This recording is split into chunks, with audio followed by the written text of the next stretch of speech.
शरद पवार बोलतायत, थेट जाऊयात.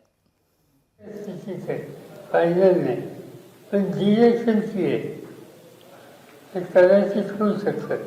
पण जर काजू हे जे होते ते इथे झालं फारसं अवघड नसावं. काय सांगाल? आपण पाहतो की आतंकवाद्यांनी पहलगावमध्ये जो गोळीबार केला आणि त्याच्यानंतर अनेक पर्यटक मृत्युमुखी पडलेले आहेत.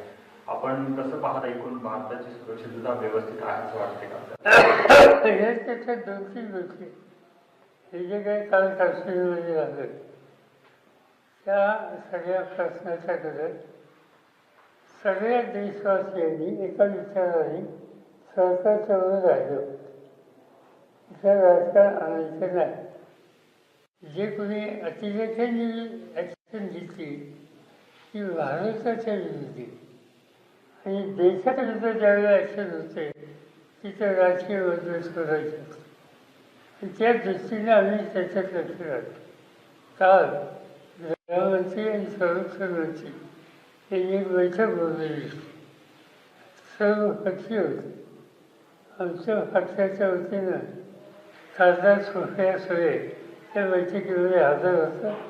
त्यांनी भागही त्याच्यामध्ये घेतला. मला आनंद आहे, सगळ्या राजकीय पक्षांनी या प्रश्नावर केंद्र सरकारला सहकार्य करायची भूमिका घेतली. फक्त माझी विनंती एकच आहे, जे काही निर्णय घेतले जातील त्याच्यात आम्ही सरकारच्या बरोबर आहोत. पण सरकारने हे अधिक गांभीर्याने बघितलं. ते गेले काही दिवस सतत गव्हर्नमेंटच्या वतीने सांगितलं जात होतं की आम्ही मोजून काढलं, दहशतवाद आम्ही संपवलं, आता काही चिंता नाही. ठीक आहे, ते होत असेल तर आनंद आहे. पण जर उदाहरण बघितलं आपण याचा अर्थ कुठं ना कुठेतरी अजूनही कमतरता आहे. आणि ती कमतरता घालून पाहिजे. देशात हल्ला होत असेल आणि सरकार त्याच्या गांभीर्याने नोंद घेत असेल, कमतरता आहे हे मान्य करत असेल, तर ही कमतरता काढणं याच्यात तातडीने पावलं टाकावी. त्याही कामात आम्हा लोकांचं सरकारला आहे. पहलगाम या ठिकाणी खूप सारे टुरिस्ट होते. अशा ठिकाणी अशा प्रकारे आतंकवादी पोहोचतात. इंटेलिजन्स फेल्युअर आहे असं म्हणता येणार नाही आपल्याला? सरळ आहे ना. असं आहे की त्यात पहलगाम जे ठिकाण आहे ते अधिक सेकंद तिथे काही हे प्रश्न नसतं. मी आता परवा गेलो होतो एक 2-3 महिन्यापूर्वी. आणखी सातत्याने लोक आपले जातात आणि जे घडलं आहे ते पहलगामला घडलं. याचा अर्थ आपल्याला जे दहशतवादी प्रवृत्तीविरुद्ध आपण यश संपादन केलं हा जो निष्कर्ष करतोय तो थोडा सावध राहावा आणि काळजी घेतली. काही पर्यटक सांगतात की तुम्ही हिंदू आहात का मुस्लिम आहात असं विचारून आतंकवाद्यांनी गोळ्या घातल्या असं म्हटलं जातं. कुठल्या वेगळ्या दिशेने चाललं हे सगळं? असं म्हणतात, मला माहिती नाही ते काय याच्यात सत्य. आपण देशाचे मंत्री होता. तिथे जे लोक होते प्रवासी त्याच्यात स्त्रियांना त्यांनी शोधलेलं दिसतं, पुरुषांना मला घातलं.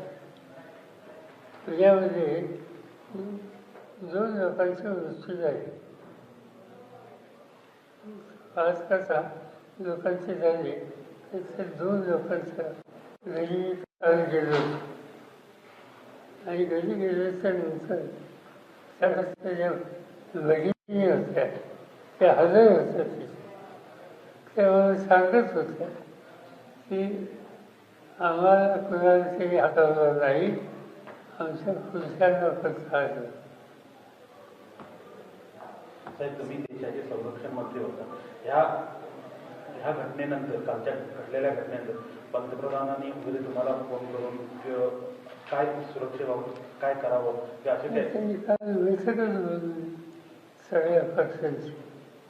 आमच्या पक्षाच्या वतीने लोकसभेत त्या पक्षाचे कोण नेते त्याचं बोलत होतं. 370 आमच्या पक्षाचं लोकसभेचं नेता सुप्रिया सुळे आहे, मी राज्यसभेचं.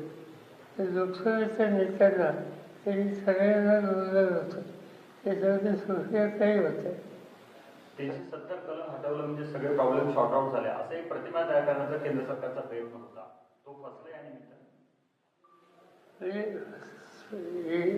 हे जे बधाई घेत होते की 370चं संपवलं संपवलं, पण त्याच्याकडे तशी जनतेची होतं. लोकशाही मराठी ऐका, पहा, जागरूक रहा.